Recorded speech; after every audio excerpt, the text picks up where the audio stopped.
Amigos, hoje, dia 17 de março de 2022, nós estamos aqui do programa Resolve Síndico, direto no miolo da Ilha de Santa Catarina, na ilha de Florianópolis, como já foi conhecida, Desterro. Para quê? Para a gente falar e fazer uma grande homenagem agora no aniversário da cidade, que é dia 23. Hoje o programa Resolve Síndico tem na mesa nosso amigo Rafael Irani. Rafael, mais uma vez bem-vindo ao programa Resolve Síndico. Obrigado pelo convite, e eu acho que esse tema vai muito interessante, tem a ver com o momento que a gente está, que é aniversário de Florianópolis, né? Então vamos falar um pouco da história aí da cidade em si. E o nosso segundo convidado, que hoje a gente vai falar de condomínios, não, a gente vai falar da Ilha de Santa Catarina, de toda essa história maravilhosa que quem mora aqui, eu moro aqui há 40 anos e amo a história da ilha, porque cada dia a gente aprende. E hoje eu tive uma aula de história com o nosso amigo Rodrigo Rosa, historiador da Fundação Catarinense de Cultura. Agradeço o convite para o João, para os demais membros da mesa, o colega que está participando da gravação. Falar um pouco da ocupação, né, da Ilha de Santa Catarina, que vai culminar com os condomínios, né? 400 e tantos anos depois dos primeiros habitantes não nativos, né, vamos chegar nos condomínios, né? A gente tem algumas datas formais que diz que a fundação é 1673 e a emancipação é 1726. Mas, na realidade, lá em 1500 e alguma coisa, já tinha os primeiros naufrágios, já tinham os primeiros moradores da ilha, né? A Ilha de Santa Catarina vai receber esse nome no começo do século XVI, né? 1514, 1516, 1530, a gente vai ter vários registros de personagens históricos, né, para a ocupação do continente americano, que vão passar na Ilha de Santa Catarina, né? Ela vai ser sempre também uma referência espacial, né, para a navegação do litoral brasileiro e do litoral americano.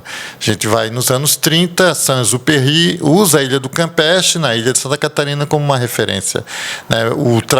1777, os espanhóis invadem a Ilha de Santa Catarina porque ela tem a sua importância. Então, ao longo dos séculos, ela sempre vai ser ocupada e também vai ser uma referência para a navegação, uma referência geográfica, né, para quem está se deslocando nos primeiros tempos de ocupação do litoral brasileiro. Aquele capitão que desceu aqui, que descobriu as cataratas do Iguaçu.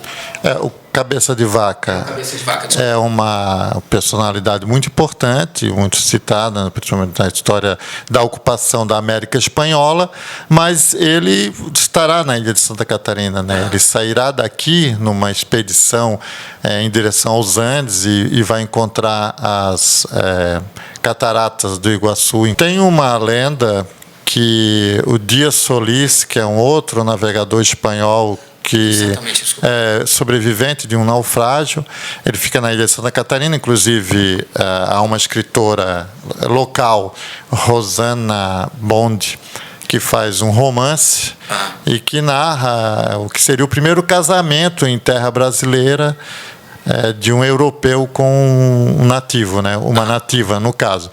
E o Solís, ele teria ido ao encontro dos incas, teria trazido ouro e, no caminho, ele teria desaparecido. De qualquer forma, essas joias desse encontro com os incas teriam chegado à Ilha de Santa Catarina e teriam sido levadas para a coroa espanhola para provar que era acessível, né, o Eldorado, a terra do ouro, a partir da Ilha de Santa Catarina. Um navegador que se torna um best-seller, um dos primeiros grandes escritos sobre o Novo Mundo, é Hans Staden. É um navegador alemão que conta algumas histórias, aumenta algumas coisas, mas tudo que ele fala tem alguém para comprovar, né? E, por exemplo, ele diz que está na Ilha de Santa Catarina em 1538.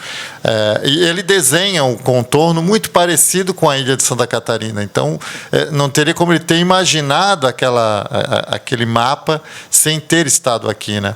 Então, o Hansestad ele vai andar em todo o litoral brasileiro, vai fazer confronto entre os índios, vai se fingir de alemão, depois vai dizer que é francês, que é italiano, enfim. Mas ele passa na ilha de Santa Catarina e a primeira representação geográfica da ilha de Santa Catarina é de Hansestad, feita por ele. E foi feito esse seriado na Globo, que é a Novo Mundo, e passou muito desapercebidos pra gente que é daqui a ilha essa história, né? Isso. E ela é forte, né? Ela tem a ver com... É um registro da ilha, né? Sim, ele, no registro original dele, ele fala da experiência de comer, por exemplo, carne de jacaré com os índios daqui na ilha de Santa Catarina, né? Ele fala da natureza da ilha de Santa Catarina, do tempo que ele passa aqui com os carijós, né? A história do Dias Velhos, cara, é que ele poupa os piratas e os piratas voltam depois e matam ele. Essa história conta para nós, Rodrigo. Atualiza para nós a história real. Então, depois do século XVI, a ilha vai... Só um minutinho. Pessoal, para quem está em casa, diz a lenda... Me corrija, Rodrigo. Dias Velho é o oficial quem... digamos, registra como ilha, né? Como Florianópolis, uma cidade, é isso, né? Pretende a ele, né? Ele é o primeiro a solicitar sesmarias para ser proprietário da ilha de Santa Catarina. Então, é esse ofício de solicitação de propriedade na ilha de Santa Catarina que a Câmara de Vereadores recentemente resolve instituir 1973? isso como o ano oficial da criação, do surgimento de Florianópolis, Nossa Senhora do Desterro, né?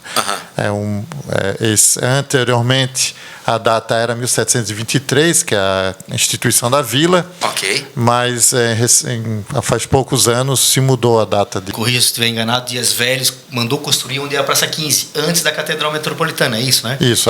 Tinha uma igreja que depois, mais tarde, aí se criou a Catedral Metropolitana. O primeiro templo religioso é feito por Dias Velhos, né?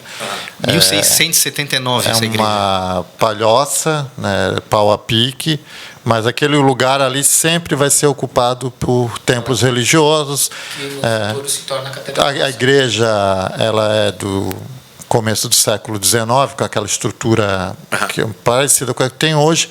E em 1920, no começo do século XX, ela tem as feições atuais, né, incorporadas, as torres e os novos sinos. A nossa cidade, então, literalmente, como é a cultura, né, ela começa no miolo de onde começa o templo, e dali vai se tornando... Isso. A ilha de Santa Catarina é grande, né? É quase 500 quilômetros quadrados e tem um relevo bastante acidentado. Então, a proximidade com o continente naquela onde hoje mais ou menos está o centro urbano, né? As pontes. Aquela colina é escolhida pelo Dias Velhos porque também não está tão exposta aos ventos, né, onde a cabeceira da ponte é Ciro Luiz hoje, né? Pegava os dois ventos, enfim. Tem uma questão geográfica, climática, e ele vai escolher aquela ocupação em 1600 e uma certa proteção, visão da Bahia, enfim. E ele vai ter essa primeira ocupação continuada, né? Porque, como a gente viu, desde o começo do século XVI, a ilha de Santa Catarina vai ter a ocupação de europeus. Nativos sempre estiveram aqui, né? Mas os ameríndios, mas de europeus vai ser continuado, mas alguns lapsos, né? Vai ter momentos que não vai ter ninguém ocupando a ilha de Santa Catarina, mas era um ponto de caçada de índios para levar para Cananéia, 700 quilômetros de distância daqui de São Paulo. Então sempre havia mercadores e o porto aqui era usado. Então é nesse fluxo que Dias Velhos resolve se estabelecer, né, e criar uma ocupação com um pouco mais de formalidade. Pelo menos a igreja, que já era, naquele momento, não existia o poder cartorial que vai surgir com mais força com a República. Então, ainda o Brasil é colônia, nem império, né? Então, naquele momento, a igreja era fundamental e ele vem com padres, ele vem com um conjunto de índios e alguns parentes próximos para criar um núcleo habitacional.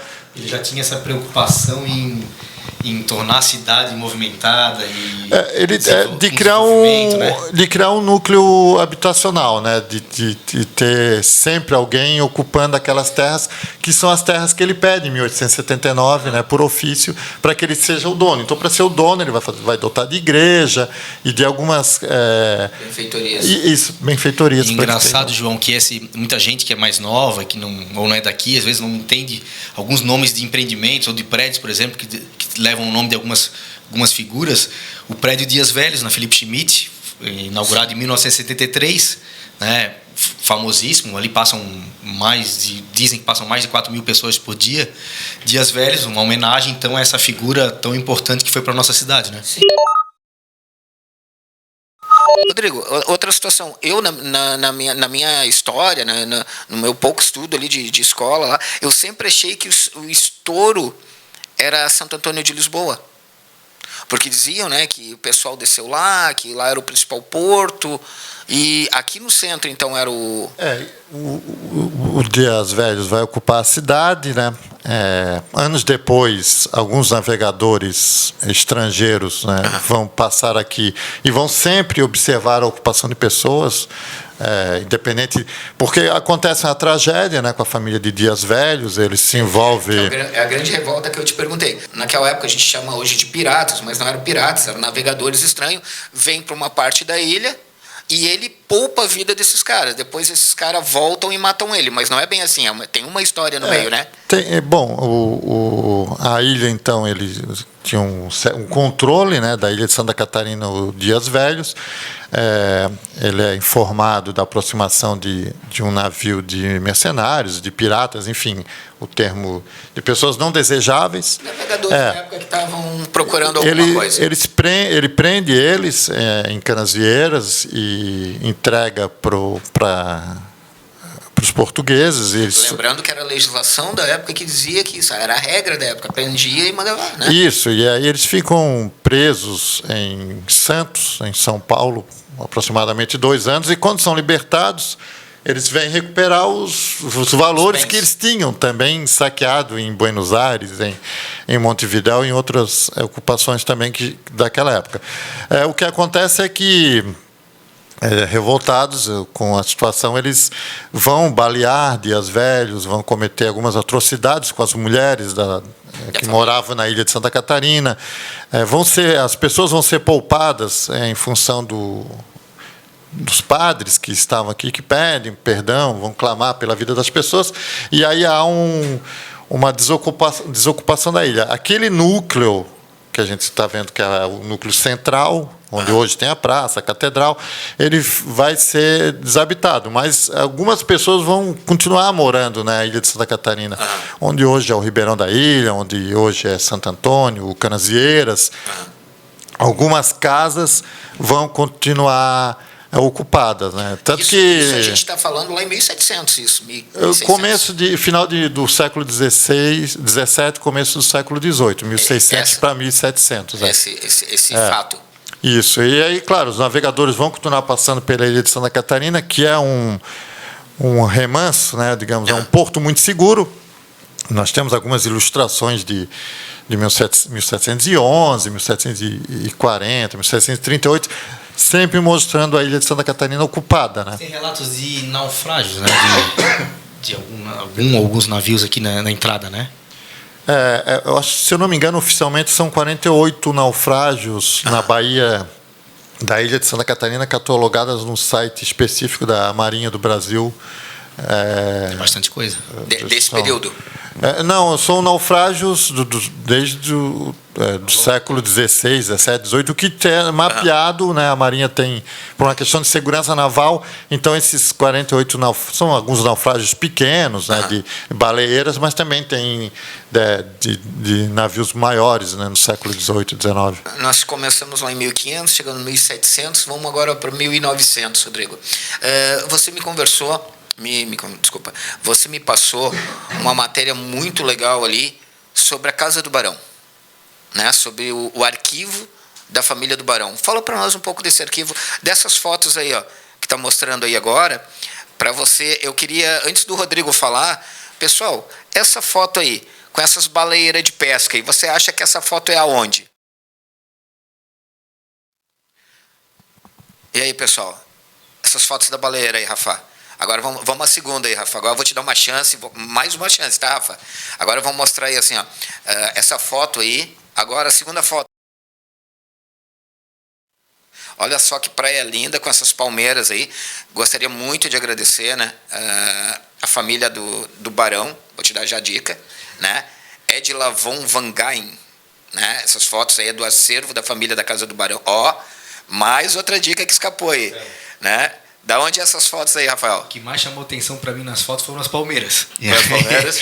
Então eu ia chutar a Casa do Barão. Isso. A primeira foto ali, pessoal, volta ali, por favor, produção. Essa foto que a gente está vendo no alto do morro, lá atrás, aquela construção mais alta, é o Colégio Catarinense. Essa é uma das primeiras fotos coloridas da região da nossa Praia de Fora, Rodrigo? Praia de Fora, né? Que era chamada Praia de Fora. Isso aí é um acervo, né, dos anos 40. Rodrigo, fala. Inclusive na frente ali tem evidentemente tem até hoje a Praça Esteves Júnior. Esteves Júnior na pracinha do Catarinense, tão famosa pracinha do Catarinense, né? Exatamente isso. Naquele local ali. E temos também ali essa foto de fora ali. Fala um pouquinho para nós a história. É a Edila, né? Que é a filha do Barão, né? A Edila que tinha esse acervo. Fala para nós esse acervo, Rodrigo, que eu achei tão bonito ali. Sim. A Edila é filha do Barão, que era um dos gestores do EPIC. E nos anos 30 ela estuda cinema e fotografia na Alemanha.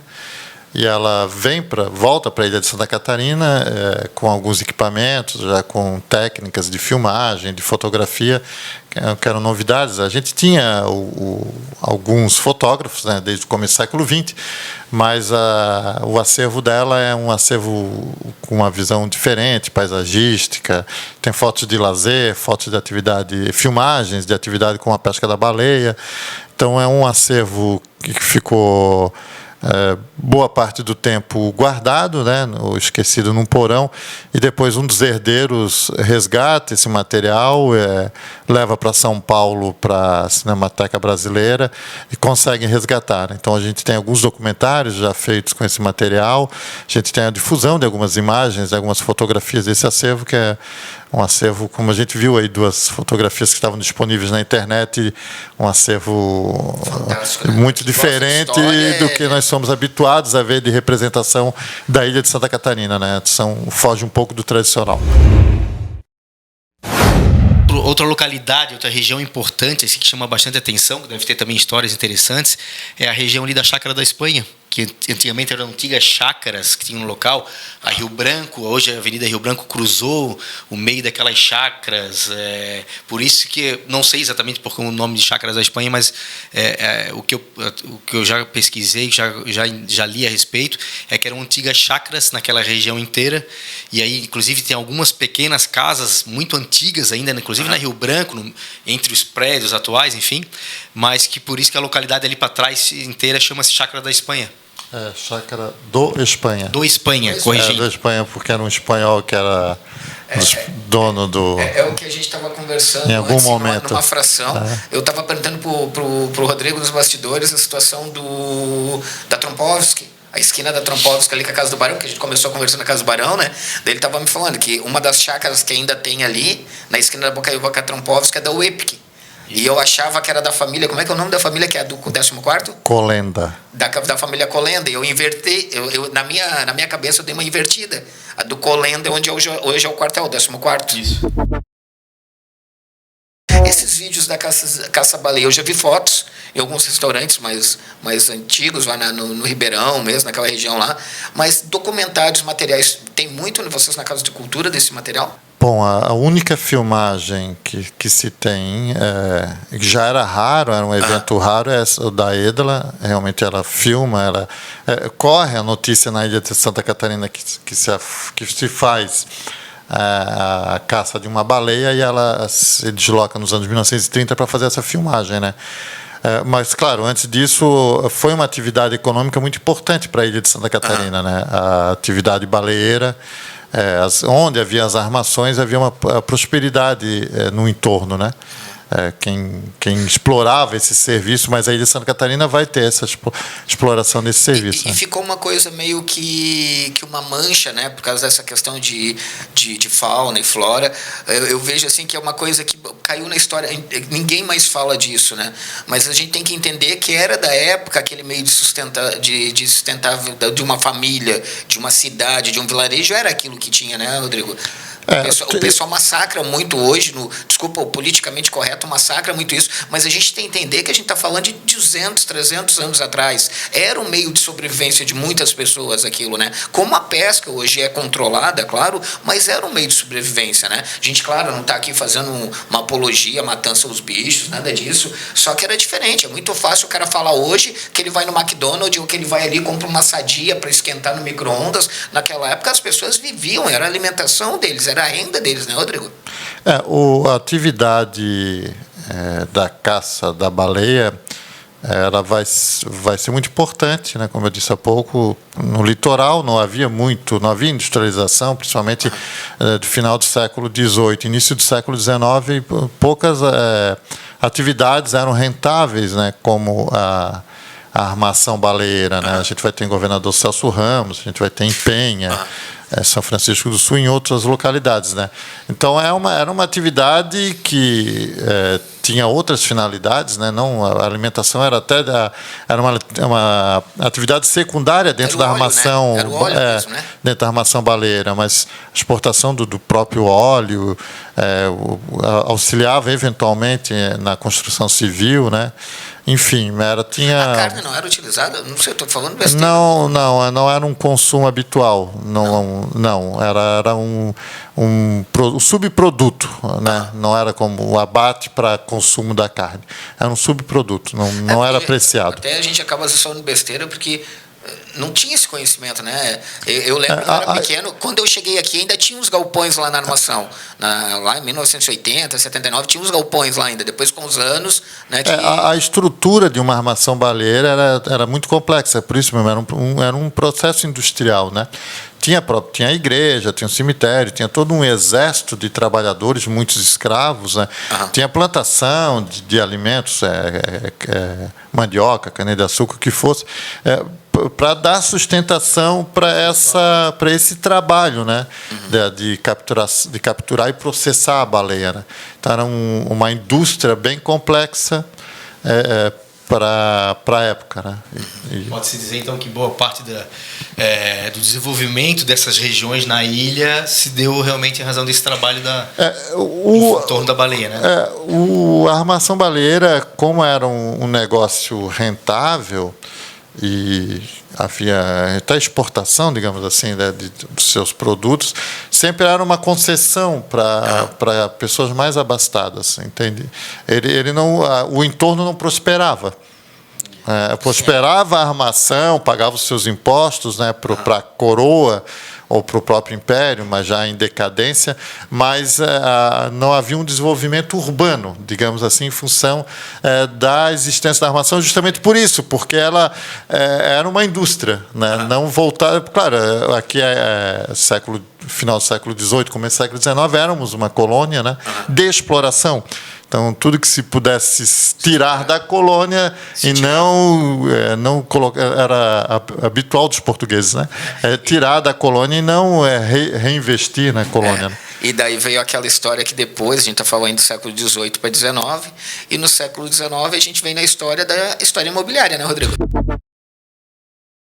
O crescimento urbano na ilha de Santa Catarina, a ilha não se desenvolve industrialmente, né? Ela não vai ter bairros ricos ou bairros que vão virar cidades, né? Municípios como Blumenau, a colônia de Blumenau, ela vai se desenvolvendo e a ilha de Santa Catarina vai ficando para trás, né? Século XIX ainda as pessoas querem ou morar no centro. Hoje, né, centro histórico, que é o entorno da praça, da catedral, Palácio do Governo, Casa de Câmara e Cadeia, né, nesse quadrante, né, tanto que os bairros, por exemplo, Mato Grosso, onde hoje é a famosa uma referência à Praça do Bombeiro, era um bairro afastado, né? Hoje está 2 quadras da catedral. Final da Avenida Hercílio Luz, que era o bairro da Bulha, né? O Rio da Bulha. Então era... A Avenida Hercílio Luz, ela tem um traçado sinuoso, se tu olhar de cima, é exatamente o traçado do Rio Bulha. Isso. Então, o centro urbano, então esse desenvolvimento urbano, ele é muito precário, isso até os anos 1940, né? A cidade era muito separada, como tu percebeu, a dificuldade de deslocamento na cidade era muito grande, então havia os núcleos habitacionais distintos, né? O pessoal do Ribeirão, que envolvia todo o sul da ilha. Atrás do morro, né? Como é que fizeram a penitenciária, porque era atrás do morro, não aparecia? Exato, não aparecia. Então tinha a Trindade, que envolvia onde hoje é o Pantanal, o Carvoeiro, enfim. O Itacurubi, que era caminho da Lagoa, né? E aí tinha um vazio, tinha o Saco Grande, e aí tinha Santo Antônio, que era o núcleo também, tinha Canasvieiras. E Rio Vermelho. Então, foram bem espaçados, né? Isso, bem autônomos, independentes um do outro, né? Canasvieiras, a pessoa que morava no centro e para Canasvieiras era uma viagem de 8 horas, né? Sei lá, como se deslocar, um bate e volta. Então, o crescimento urbano é muito precário. Literalmente foram ilhas dentro da ilha, né? Isso, mas o centro, e aí vai se criando esse valor, né, de morar no centro, de ser um manezinho da ilha, porque existe todo um contexto também histórico e social digamos, de positivamento do termo manezinho, né? Isso é uma coisa muito recente, de 50 anos. Carmela. Isso, mas então... Não, o manezinho mesmo é Carlos Correia. Carmela já é um termo muito recente, né? Nós temos o estudo do Eugênio Pasquale, que é o Atlântico Açoriano, e aí tem um capítulo da dissertação dele que se chama de manezinho açoriano descendente, né? Não, de pescador indolente a açoriano descendente. Então, estar no centro ainda reverberava positivamente para ti. Tu não era alguém do Ribeirão ou alguém de Canasvieiras. Então, o centro urbano ele vai ter essa pressão de ocupação do solo maior do que em outros lugares. Isso durante todo o século XIX e boa parte do século XX. Os primeiros prédios, as primeiras casas bonitas, o primeiro banco, vai ser tudo no entorno da praça, sempre no entorno da praça. Como a gente trabalha no ramo imobiliário, a gente percebe até hoje, sabe? A cultura do manezinho, ou não só do manezinho, mas quem mora em Florianópolis, até pouco tempo atrás, e muita gente ainda, é a cultura de o bom é morar no centro. Exato. Então, diferente de outros centros que os bairros são bem valorizados.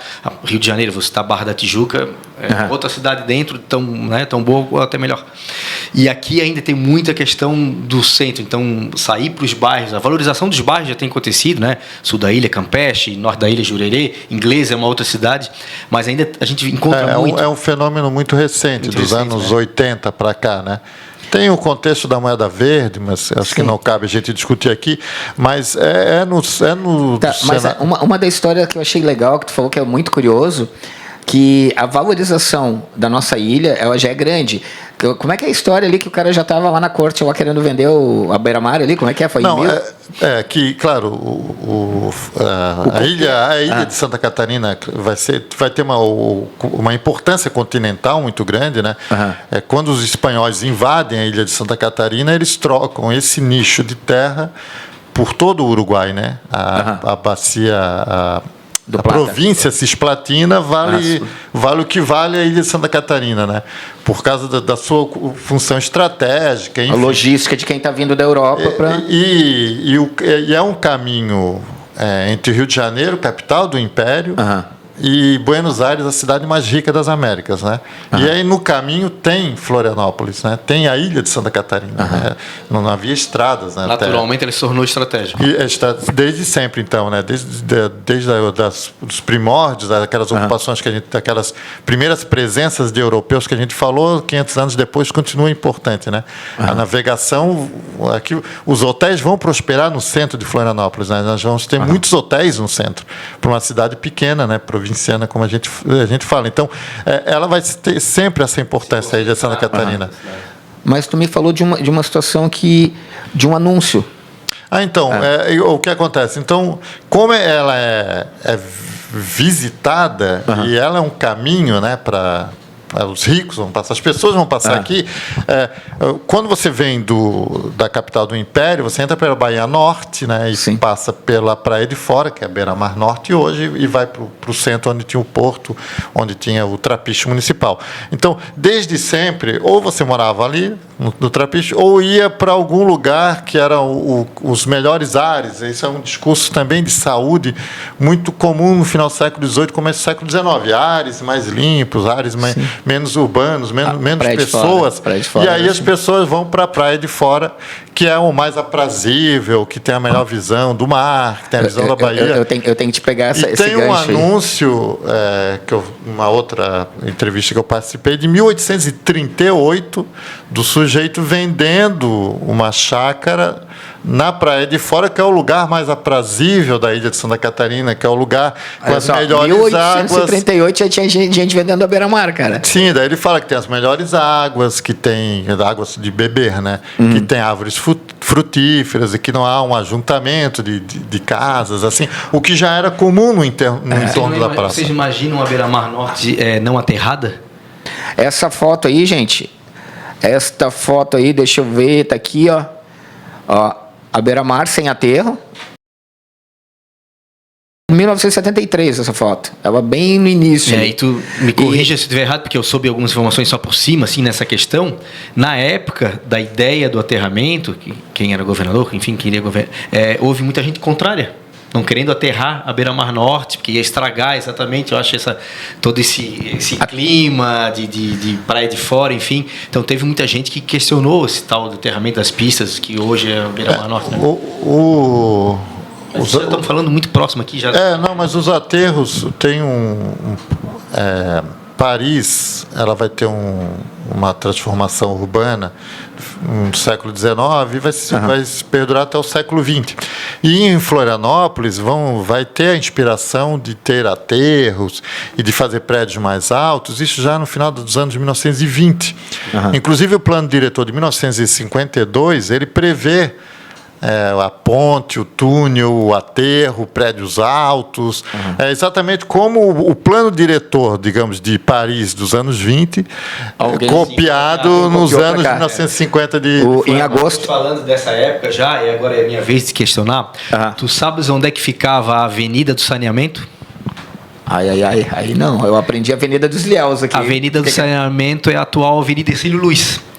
Ela, como a gente falou aqui, ela segue o rio da Bulha. Rio Bulha. E aquela época ali era muito degradada aquela região, né? Então, diferente do centro, da área melhor, que tu acabou de falar do centro de Florianópolis.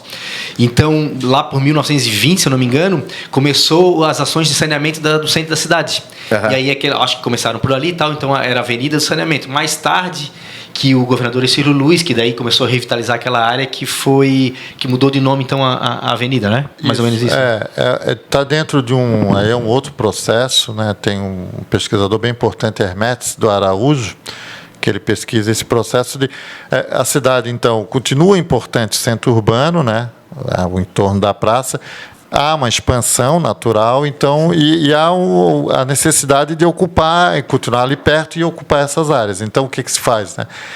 Se saneia no sentido de afastar as pessoas, né? Tipo, a gente tira as pessoas para botar outras pessoas. Vocês de um lado e os outros... A Avenida Ercílio Luz é isso. A gente tira as pessoas para colocar pessoas, né? As pessoas que a gente não deseja com as pessoas que a gente deseja. Então, a Avenida Ercílio Luz, ela foi um divisor de águas, literalmente. Isso, e ela expulsa as pessoas para o morro, né? Onde hoje é Manseortop, vai ser era o caminho da caixa d'água naquele entorno, que a água para abastecer essas pessoas que interessam, né? Então essas pessoas que não interessam são afugentadas da área do centro, porque o centro está crescendo, né? Ali ele já está tendo a pressão, não dá mais no entorno da praça. É um trabalho de expansão que a gente viu que aconteceu em vários bairros, né? Então, esse processo, principalmente no centro, ele vai culminar com o cercamento da praça, para que as pessoas não entrem na Praça 15, né? Só para entrar, pessoas não poderiam... Tem um decreto que diz que as pessoas malucos, bêbados, descalços, despenteados não poderiam entrar, né? Quer dizer... eu não ia poder entrar, então. Como é que eu vou me pentear para Praça 15? Mas então, do lado do cabelo ou do maluco? Então é o seguinte, pessoal, eu amo história. Convidei o Rafael aí há 2 meses atrás para esse projeto aqui, para a gente bater papo, trazer informação da nossa cidade. Tenho um carinho muito grande pelo Rodrigo Rosa aqui, que a gente se conheceu há 20 anos atrás. Tenho um carinho até familiar com ele. Grande conhecedor, né? Tá dando aula pra gente aqui. Cara, assim, ó, que fique para nós aqui, que ninguém saiba, né, cara? Eu conheci esse cara aí, cara, numa cabine ali na... Como é que era que tu trabalhava ali na... Do lado da Ilhéus ali. O cara trabalhava numa cabine, cara, da época que a gente tinha que ir ali pro centro para alocar espaço para telefonar. As cabines de DDD, como é que era o nome da empresa? Era Integração, olha só. Terceirizado Olha só, pessoal, a gente está falando aí por baixo de 30 anos, né, Rodrigo? E agora a gente vai um pouquinho para nossa área, que é condomínios, né? O Rodrigo trouxe aqui para nós um recorte de um jornal que vai aparecer na tela aí para vocês, de 1951, 24 de novembro de 1951, jornal O Estado aqui da capital, falando da verticalização do Rio de Janeiro, né? Pelas pesquisas que a gente fez aqui, aquela colinha que a gente fez, né, Rafael? Eu consegui descobrir através do Rodrigo Rosa aqui que um dos primeiros empreendimentos vendidos na ilha de Santa Catarina, em 1955, como condomínio, foi o condomínio Francisco Grilo, né, Rodrigo? Bom, Florianópolis vinha crescendo, então vinha sofrendo essa pressão e vinha almejando ser uma cidade moderna. Sempre teve esse discurso de ser cidade moderna, né? Tem um anúncio muito importante, é um cartaz da construção de um prédio no centro, que a imobiliária diz que o casario do século XIX é bonito, mas uma cidade moderna não pode ser só casas antigas, incentivando a demolição de prédios, de casas antigas. Para verticalização. Então, isso nos anos 50 é muita pressão, querer ser igual ao Rio de Janeiro. O Rio de Janeiro já prospera como prédios, isso. E aí há um discurso, entre os anos 1950, muito forte para condomínios de apartamentos. É o que se usa, o termo que se usa. É engraçado que, pesquisando algumas notícias, algumas informações, as notícias normalmente vinham assim: inaugurado prédio tal para embelezar a nossa cidade, para trazer mais beleza para os nossos empreendimentos, sempre com euforia, né? Sempre dos anos 50 e 60, então todo o casario do centro vai sofrer a pressão imobiliária e as pessoas estão convencidas que sair das casas e ir para prédios de apartamento, morar em condomínio, é ser moderno. É um luxo. O ponto chique, ali onde a gente conhece, né, na famosa esquina ali da Trajano com a Felipe Schmidt, foi já considerado um dos prédios mais altos da cidade. Quando ele foi reformado, existia ali uma livraria que era mais conhecida, mais frequentada, né, na cidade. Do Andres. Eu acho que era isso. Depois alguém investiu ali para renovar a livraria, inclusive botou abaixo o prédiozinho que tinha ali, que era uma casa praticamente, e levantou 3 andares. E aí, naquela época, ele foi considerado o mais alto do estado. 3 andares, né? Mas notícias a respeito, não sei se... Isso, vai ser o Hotel Fuchs, né? Ela é o que... Cine... Vai ser um cinema também.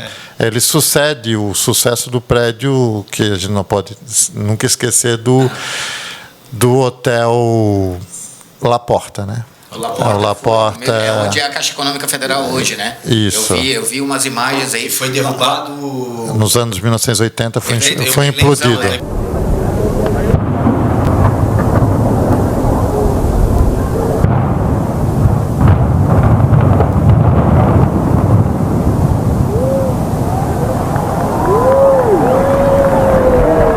Como eu disse em algum momento, né, como o Porto de Florianópolis era importante, os hotéis prosperam aqui, né? E o La Porta é um exemplo disso.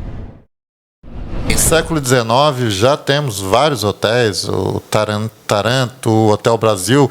A primeira foto que eu conheço da ilha de Santa Catarina, do centro da ilha de Santa Catarina, é de um viajante, de uma missão espanhola de 1862. E ele fotografa a catedral, o palácio e o Hotel do Vapor. que é um hotel até grande.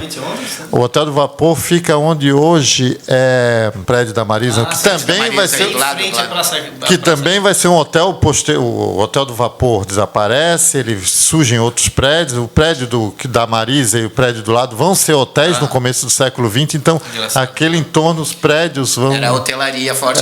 E do outro lado da praça, em 1959, é inaugurado o prédio meridional, é isso, né?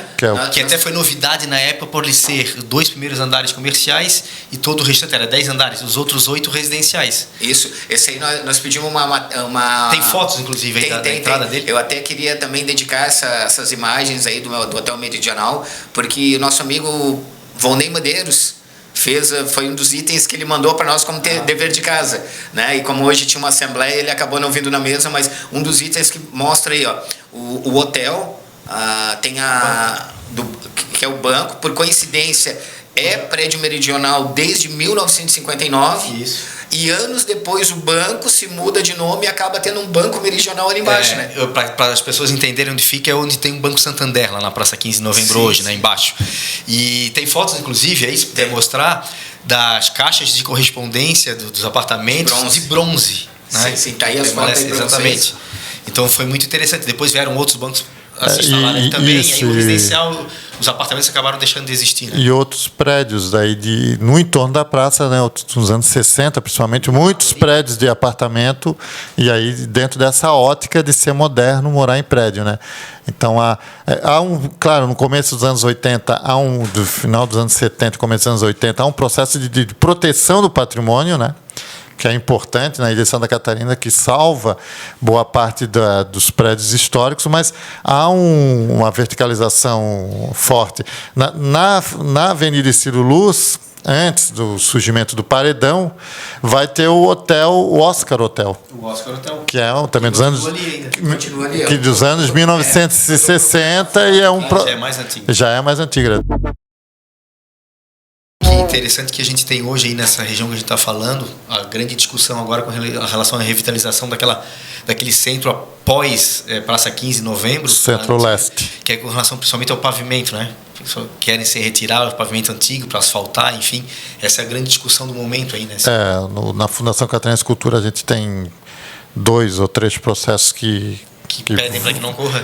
Que não deve ocorrer, né? Não, uma coisa não justifica a outra. Sim. E é um pensamento muito arcaico o destruir para... É muito legal, que caracteriza realmente o centro histórico ali. O Santo Antônio de Lisboa, que ficou esquecido, né? Hoje é um dos grandes atrativos de Florianópolis. Aquela ruazinha... Não fosse o esquecimento dentro de um modelo que era recusado, nós não teríamos alguns atrativos como o Ribeirão da Ilha. E aí em Santo Antônio, aquela pequena ruazinha ainda que se mantém, que é aquele calçamento antigo, né, das pedras mesmo, né? Conseguiram deixar... Exato, então... Com certeza, em razão do esquecimento, levaram todo o resto, mas ficou ainda um pedacinho ali que é como referência. As pessoas vão visitar. Ali na João Pinto, como é que é o nome aquela travessa que sai ali na Secretaria de Educação, Rodrigo? Ratcliffe. Ratcliffe, que tinha um senhor ali que ele era meio professor Pardal, ele fazia as miniaturas da ilha. Era um museu, Museu do Ferro, eu acho. O nome era Museu do Ferro. Teve muitos anos. Na esquina, o acervo depois ele faleceu, né? Ele faleceu. E foi desmobilizado e o acervo... E agora nós estamos nas tratativas aí de uma revitalização de toda aquela área, né? 2022...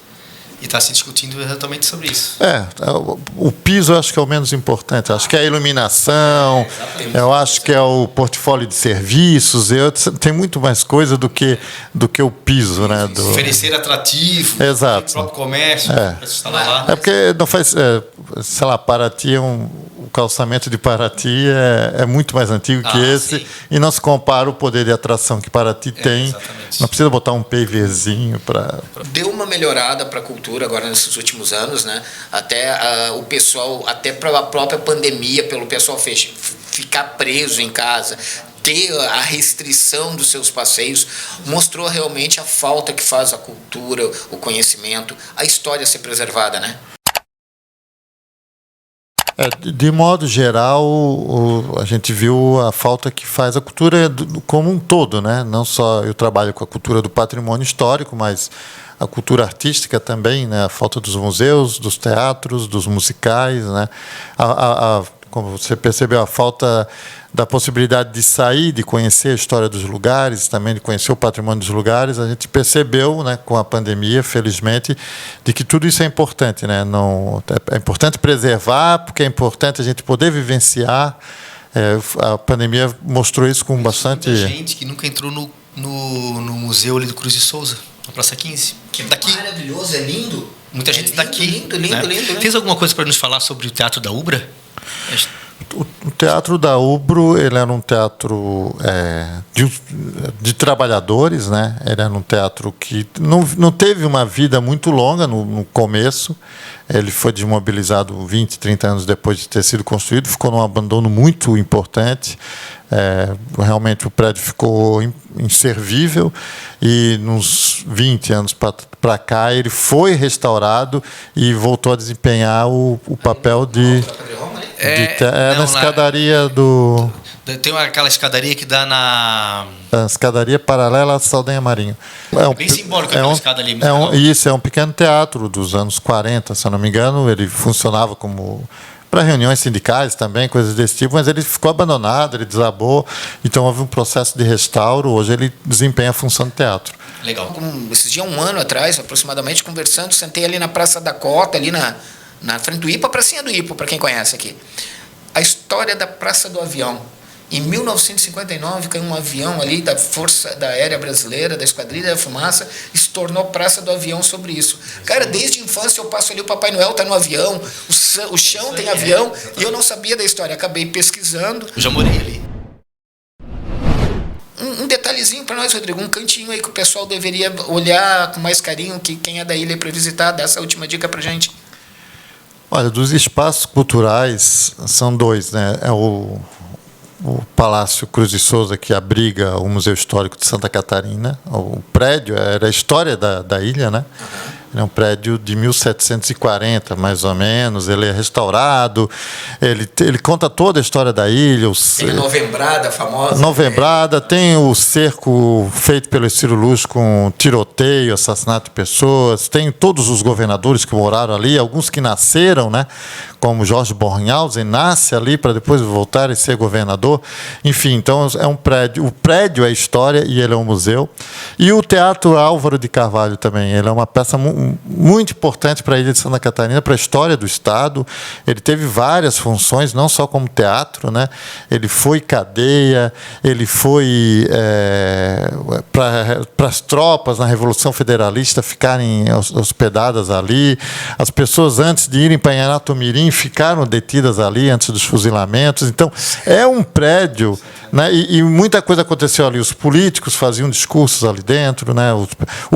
A primeira exibição de cinema é no prédio do Teatro Álvaro de Carvalho. Então, é um prédio para a ilha de Santa Catarina muito importante. Ele tem muita história. A restauração dele, né? Que foi alguns anos atrás. Isso, ele está de novo passando por um processo de restauro, sempre precisa, né? Provavelmente isso tudo aconteceu nesse prédio, até por uma questão estratégica, né? Próxima à praça, um pouco mais assim. Exato, é a Casa de Cultura, né? Ele é feito em 1875, já pensando nisso, mas tudo vai acontecer ali, né? Tudo, questões de educação, visita de presidentes, aquele palco, ele é realmente... Então, são dois prédios que é para a gente conhecer e conhecer também um pouco da história da ilha de Santa Catarina. Pessoal, vai estar aqui na descrição do vídeo embaixo um link aí do TAC, um link do museu para vocês verem, você que é de fora de Florianópolis, ter a oportunidade de ver essas maravilhas aqui da ilha.